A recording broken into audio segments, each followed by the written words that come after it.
இன்றைய திருமந்திரம்.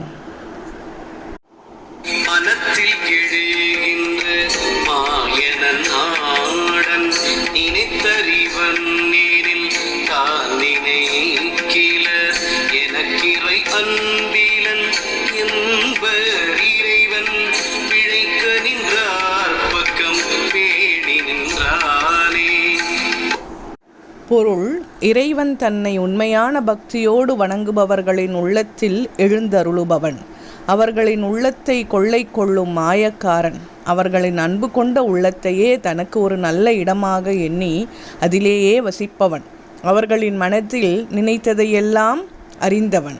அப்படிப்பட்ட இறைவனை உண்மையான பக்தியோடு நினைக்காமல் என்மேல் இறைவனுக்கு அன்பில்லை என்று அறியாமையால் பலர் புலம்புகின்றார்கள். இந்த பிறவியை விட்டு முக்தியடைய வேண்டும் என்ற ஆசையில் இறைவன் மீது உண்மையான பக்தியோடு நிற்கின்றவர்களின் பக்கத்திலேயே அவர்களை பாதுகாத்து கொண்டு நிற்கின்றான் இறைவன்.